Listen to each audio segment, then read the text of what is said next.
여러분 중에 혹시나 지금 혼자인 분이 계시면 계속 혼자 살 게 아니라 짝을 찾아보세요. 늙고 초라할지언정 어딘가에 분명 또 다른 내 짝이 존재하니까요. 얼마 전에 깡통전세로 사기까지 당하고 남편은 갑자기 심근경색으로 세상을 떠나고 하나밖에 없는 자식은 지 혼자 잘 살겠다고 미국으로 시집갔고 이렇듯 나이 56살에 혼자 남은 내가 너무나도 힘이 들고 외로웠어요. 되는 일도 하나도 없고 중년을 넘어 이제는 곧 노후도 찾아오는데 왠지 노후가 쓸쓸하고 외로울 것 같다는 생각이 들었답니다. 정말 왜 이렇게 되는 게 없고 안 좋은 일만 생기는지 살고 싶은 생각도 안 들고 모든 게 다 안 좋은 기운으로 흘러간다는 생각이 들더라고요. 그때 문득 돌아가신 친정아버지가 하셨던 말이 떠올랐어요. 조상님을 잘 모셔야 한다며 추석이나 설날이나 명절이 있는 날은 물론 성묘도 자주 가서 벌초도 자주 해야 한다고 저한테 신신당부를 했었죠. 그래야 집안에 복이 깃든다는 소리였어요. 하지만 전 그동안 시집와서 살고 있으니 시댁에 관련된 것만 제 일이었고 친정 쪽 일은 아무것도 몰랐죠. 어떻게 흘러가는지 조차 알 턱이 없었어요. 하지만 요즘 들어서 자꾸만 돌아가신 아버지가 했던 그 말이 자꾸 거슬리는 거예요. 딸 하나 낳으셨던 부모님이신지라. 친정 부모님에게도 자식이라고는 저 하나였죠. 그래서 만약에 조상님에게 차례를 지낸다면 제가 직접 해야만 했답니다. 차례를 지낼 만한 사람이 이제는 집에 아무도 없으니까요. 저는 차례나 제사 같은 걸 지지하는 성향은 아니지만 왠지 요새 너무 되는 게 없다 보니 돌아가신 친정아버지 말도 생각나고 안 되겠다 생각하여 차례를 지내기로 했답니다. 그런데 그것보다 우선 먼저가 벌초 같다는 생각이 들었어요.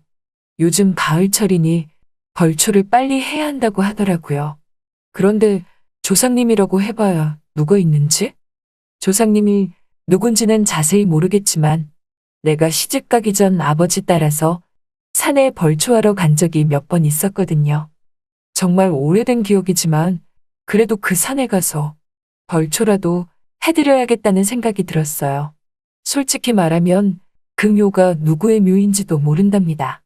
하지만 아버지가 벌초를 해주시는 묘이면 분명 우리 집과 관련이 있는 조상님이라는 생각이 들었어요. 그리하여 채비를 하고 집을 나왔답니다. 어느 산인지는 알겠는데 이 넓은 산에 대체 그 묘가 어디에 있는지 알 턱이 없었어요. 그 순간 내 자신이 왜 이렇게 웃긴 건지 무슨 갑자기 뜬금없이 아줌마 혼자서 벌초를 하러 온다고 여기까지 왔는지 얼마나 되는 일이 없었으면 이런 거라도 해서 조상님에게 잘 부탁한다며 말하고 싶은 내 자신이 정말 한없이 처량해 보였답니다. 어찌됐든 벌초는 하려고 하는데 어디에 묘가 있는지 조차도 모르겠는 거예요. 순간 이 모든 상황이 짜증도 나고 화도 나고 그래서 가지고 온 소주를 컵에 따라서 안주도 없이 마셨어요. 한 잔 마시니 소주가 왜 이렇게 단지 또 따라서 2잔을 마셨답니다. 그리고 석잔, 넉잔, 5잔. 안주 없이 한 병을 다 비우고 술이 약한 저는 어느새 비틀비틀거리기 시작했어요. 그 뒤 저는 산속에서 소주를 마시고 잠이 든 듯 싶었답니다. 시간이 얼마나 지났을까요? 한기가 느껴지기 시작했어요. 일교차가 심한 가을이라 아침 저녁으론 쌀쌀한데 정말 온몸에 쌀쌀한 느낌이 감돌았답니다. 살며시 눈을 떠봤는데 깜깜한 어둠이었어요. 칠흑 같은 어둠으로 하여금 앞이 안 보일 정도였어요. 여기가 어딘지, 내가 왜 여기에 있는지 알고 보니 아까 낮에 술 마시고 산에서 잠이 든 것이었죠. 너무나 무서웠어요.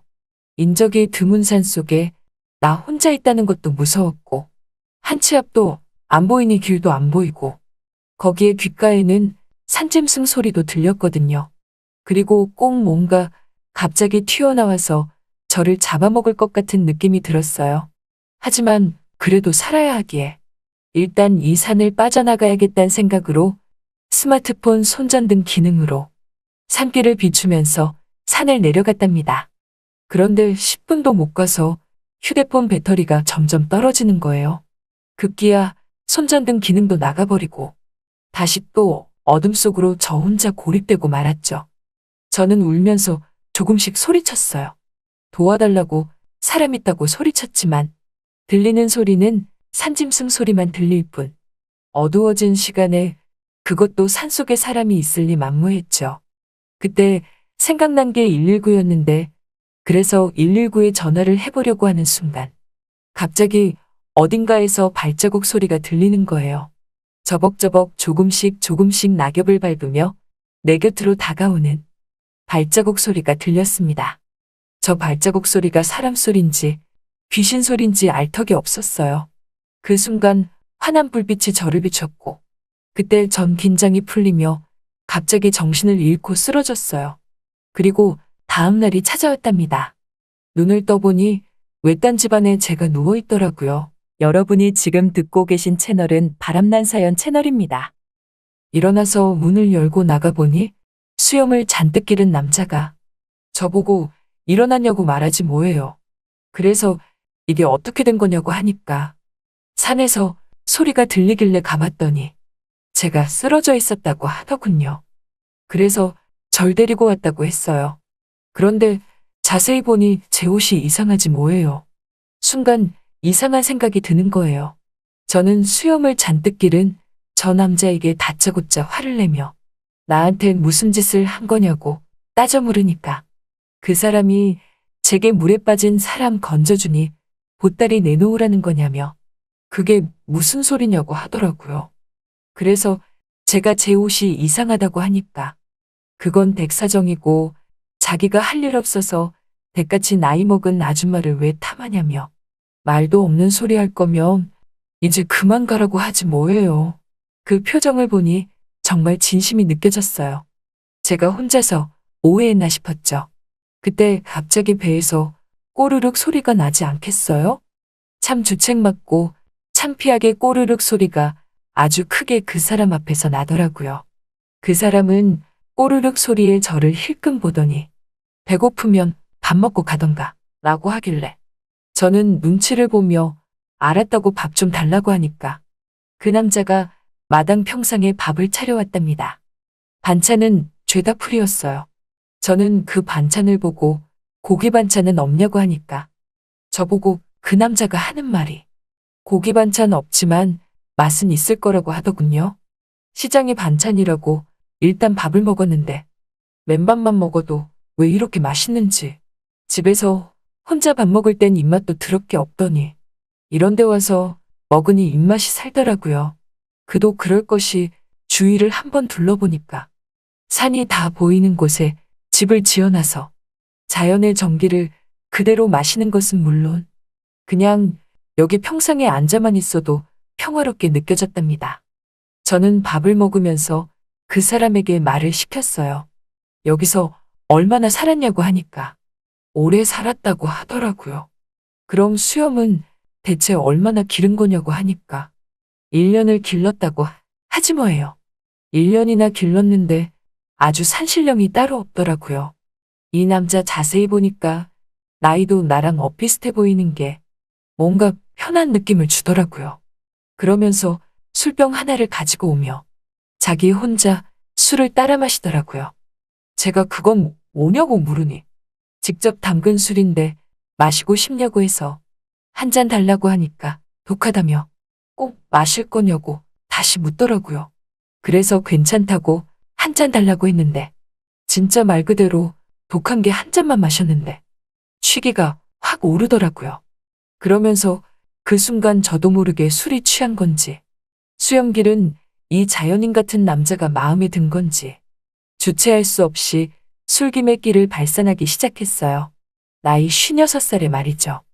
그러자 이 남자는 제가 부담스러웠는지 이제 그만 돌아가라고 하지 뭐예요. 밥을 다 먹고 비틀비틀거리며 집으로 돌아가려고 하는데 몸을 가누지 못하다가 결국엔 돌부리에 걸려 쓰러지려는 찰나 그 남자가 저를 갑자기 부축해줬어요. 그리고 제 눈빛은 그 남자를 보며 이글이글 타올랐죠. 그렇게 술 한 잔에 정신을 잃은 것 같았어요. 눈을 떠보니 다시 또 그 집안이었어요. 그리고 시간은 어느덧 다음날 새벽이었죠. 이 집에서 어느덧 이틀 밤을 머물고 있던 거랍니다. 시간을 보니 새벽 2시였고 나 혼자 이 방에서 자기가 왜 이렇게 싫었는지 저는 방문을 열고 다른 방으로 갔답니다. 솔직히 까슬까슬한 수염은 너무나 싫다가도 길게 뻗은 수염은 왜 이렇게 부드러운지 너무나 포근하게 다가오더라고요. 저는 어느 순간 이 남자가 좋아졌어요. 그리고 사랑하게 됐답니다. 하지만 내일이면 다시 돌아가야 할 운명이었죠. 아침이 되었고 눈을 떠보니 그 방 안에 저 혼자 덩그러니 누워있더라고요. 문을 열고 나가보니까 그 남자가 건장한 모습으로 장작을 패지 않겠어요? 그 모습이 또 왜 이렇게 멋있어 보이는지 콩깍지가 씌인 건 마냥 이틀 사이에 반한 것 같았죠. 하지만 그 남자도 제가 싫지 않은 느낌이었어요. 모든 걸 돌이켜보니까 내가 여기까지 온 것도 어쩌면 그동안 안 좋은 일이 생겼기 때문이라는 생각이 들더군요. 이 남자를 만나기 위해서 내가 여기 온 건가 싶었어요. 사람 운명이라는 게 참 신기하면서 사람 인생이라는 게 참 나도 모르게 흘러간다는 느낌을 받았답니다. 그 뒤로 어떻게 됐냐고요? 산속 자연인 같은 그 남자와 그 집에서 백년해로 하며 행복하게 잘 살고 있답니다. 힘든 시련도 많았지만 돌이켜보니 뜻이 있는 곳에 길이 있다는 걸 새삼 느끼게 되네요. 아무튼 간에 지금 어찌나 기분이 좋은지 이 기분은 말로 설명할 수도 없답니다. 모두들 저처럼 중년과 노년의 나이에도 좋은 짝 만나시길 바랄게요. 잘 들으셨나요?